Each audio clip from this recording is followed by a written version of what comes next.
Cek 1 2 3. Halo semuanya, kembali lagi bersama para jagoan. Seperti biasa, admin selalu mendoakan kalian semoga selalu dalam keadaan sehat dan dalam kondisi terbaik. Di video kali ini, admin akan melanjutkan cerita dari Millennium Part 2. Penasaran dengan kelanjutan alur ceritanya? Dan tak berlama-lama, langsung saja kita masuk yuk ke isi ceritanya.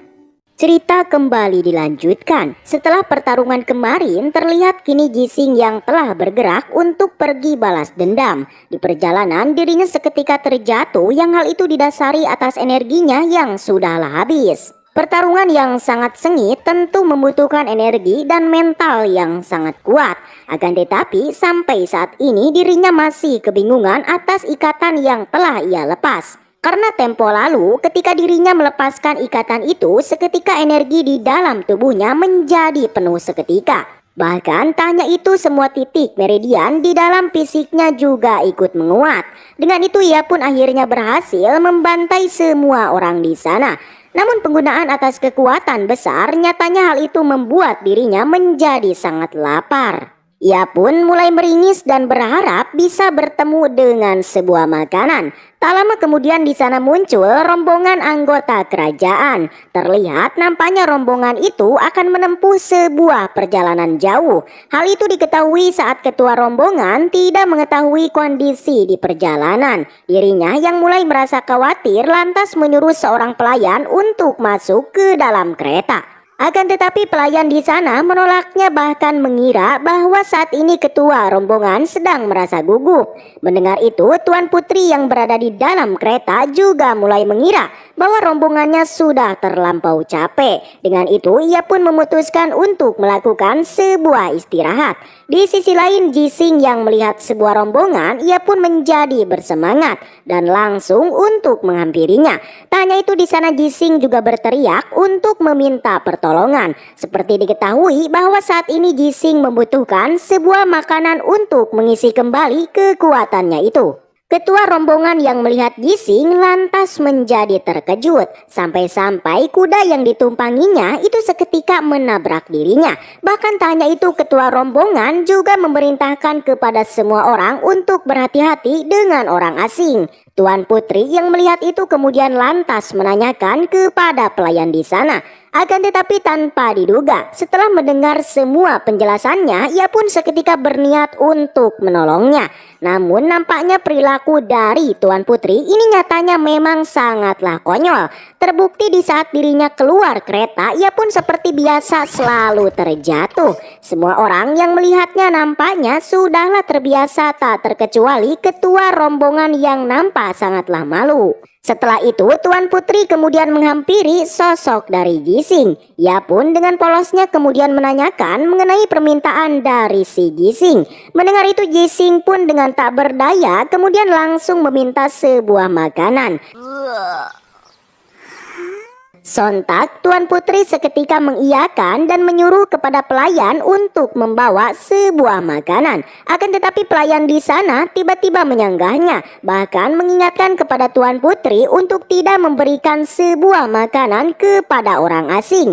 Karena sebelumnya Tuan Putri juga telah memberikan sebuah makanan kepada para pengungsi. Namun meskipun begitu, Tuan Putri masih kekeh untuk memberikan makan. Bahkan saat ini yang tersisa tinggallah 2 buah roti. Jising yang melihatnya seketika ia pun bergerak dan langsung melompat untuk mengambil roti itu. Melihat itu, Tuan Putri tiba-tiba teringat dengan sosok anjingnya yang bernama Dahuang. Bahkan Jising yang melompat saat ini terlihat seperti Dahuang. Tak banyak basa-basi, setelah mendapatkan roti itu, Jising pun dengan cepat langsung melahapnya.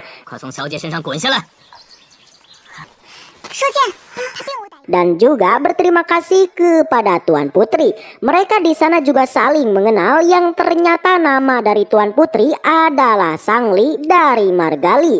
Sebelum pergi, Jising lalu menanyakan mengenai letak posisi dari kota Yongcheng. Mendengar itu, Sangli kemudian menanyakan mengenai tujuan dari Jising untuk pergi ke kota itu.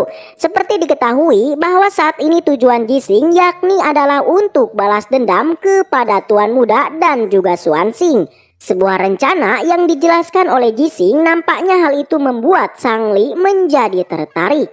Bahkan ia pun mengajak Jising untuk pergi bersamanya dan mereka pun akhirnya pergi dari tempat tersebut. Di perjalanan Jising mulai berpikir dan mulai memahami terkait dengan dunianya saat ini, yang dimana peperangan demi peperangan itu selalu terjadi, yang pada akhirnya hanya kekuasaanlah yang kini menjadi tujuan utamanya. Sebuah tempat yang sangat kacau yang memang kini didatangi oleh Jising. Waktu demi waktu terus berlalu hingga malam pun akhirnya tiba. Sebuah perjalanan yang sangat panjang membuat mereka pun memutuskan untuk istirahat. Di sana Jising yang penasaran lantas menanyakan kepada Sang Li atas panggilan Dahuang itu, yang dimana Sang Li kemudian menjelaskan bahwa Dahuang merupakan seekor anjing yang telah tiada. Sontak mendengar itu Jising menjadi terkejut, bahkan ia juga tak mengira bahwa sebutan untuk dirinya ternyata disandingkan dengan seekor anjing. Bahkan yang membuat Jising merasa kesal saat setelah Sang Li meminta untuk memanggilnya Dahuang. Awalnya Jising menolaknya, namun setelah melihat Sang Li yang menangis, ia pun akhirnya setuju untuk dipanggil Dahuang. Jising di sana juga berencana untuk menghibur Sang Li dengan sebuah cerita. Waktu demi waktu terus berlalu. Terlihat saat ini Jising masih terus melakukan adegan demi adegan sebuah ceritanya.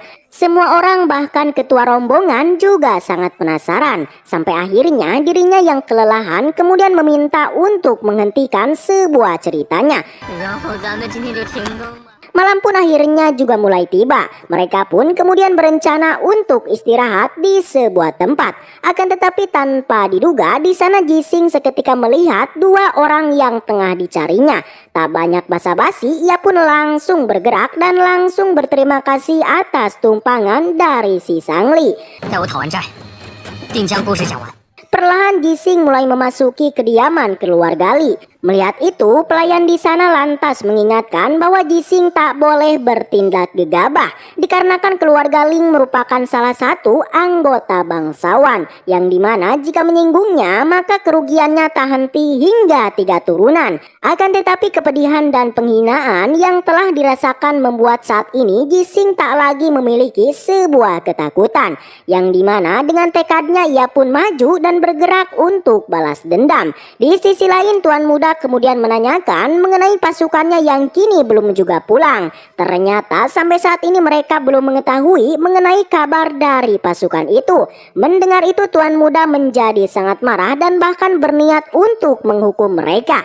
Tak lama seekor kuda tiba-tiba berteriak dibarengi dengan munculnya Jising yang akan balas dendam. Sontak melihat itu Tuan Muda dan juga Xuanxing menjadi sangat terkejut.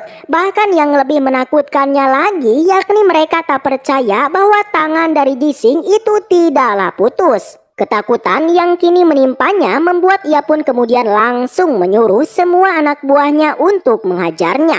Akan tetapi pertarungan kali ini jelas berbeda dengan sebelumnya. Jising dengan kekuatannya lantas mulai menghajar mereka semua. Satu persatu para prajurit mulai ditumbangkan. Kekuatan dari Jising membuat ketua rombongan terlihat sangatlah kagum. Tak hanya itu, Jising di sana juga mengeluarkan sebuah teknik tendangan 5 langkah. Pertarungan yang tengah terjadi membuat Sang Li terlihat sangatlah senang. Hal itu dikarenakan keluarga Ling dengan keluarga Sang memang memiliki sebuah pertikaian. Sebuah luka yang kini bersarang pada tubuh Jising tak diduga seketika langsung menjadi sembuh. Meskipun terlihat kesakitan, ketua rombongan nyatanya telah melihat keanehan dari tubuh Jising. Dan kini yang tersisa tinggallah Tuan Muda dan juga Xuanxing. Tuan Muda yang masih meremehkannya kemudian ia pun mulai bergerak untuk menyerang Jising. Akan tetapi di saat akan menghajarnya tiba-tiba Xuanxing lantas menghentikannya. Bahkan Xuanxing saat ini memohon kepada Jising untuk tidak menghajar Tuan Mudanya itu. Sebuah permohonan yang sangat aneh membuat Jising lantas mulai menjelaskan bahwa dirinya saat ini tak percaya dengan kelakuan Xuanxing yang menjijikan. Perdebatan yang terjadi membuat Sang Li akhirnya mengerti bahwa sumber masalah Jising yaitu adalah Xuanxing. Situasi yang semakin memburuk membuat Xuanxing akhirnya memutuskan untuk melakukan sebuah bunuh diri. Semua orang yang melihatnya menjadi terkejut, tak terkecuali tuan muda yang nampak tak percaya dengan apa yang tengah terjadi. Bahkan yang lebih mengejutkan, di saat terakhirnya Xuanxing masih saja terus melindungi tuan mudanya itu, yang membuat Jising merasa sangat kesal yang langsung pergi dari tempat tersebut. Dan kini hutang di antara mereka berdua akhirnya selesai. Namun kembali tuan muda dengan sombongnya lantas mulai mengatakan bahwa Jising adalah seorang sampah, yang dimana di sana ia juga mengatakan bahwa Jising akan menerima sebuah balas dendam dari ayahnya. Perkataan dari tuan muda nyatanya mengingatkan akan kehidupan dari Jising sebelumnya, yang dimana perkataan dari tuan muda itu sama persis dengan kehidupan sebelumnya, membuat kini Jising pun tak tahan dan langsung menyerangnya. Di sana Jising kemudian berencana untuk memberinya 10 pukulan. Satu persatu pukulan mulai ia berikan, sampai akhirnya wajah dari tuan muda menjadi tak menentu dan pada benjol. Dan tanpa diduga setelah mengajarnya tiba-tiba sosok praktisi bela diri akhirnya muncul. Dan cerita pun bersambung. Sekian alur cerita Millennium Part 2. Dan jika kalian suka dengan dongeng ini, Mimin dengan senang hati dan bangga pasti akan melanjutkan ke part selanjutnya. So segitu aja cerita kali ini, mudah-mudahan kalian semua terhibur dengan alur cerita yang Mimin sampaikan. Dan sampai jumpa di video selanjutnya. See you next time, and seperti biasa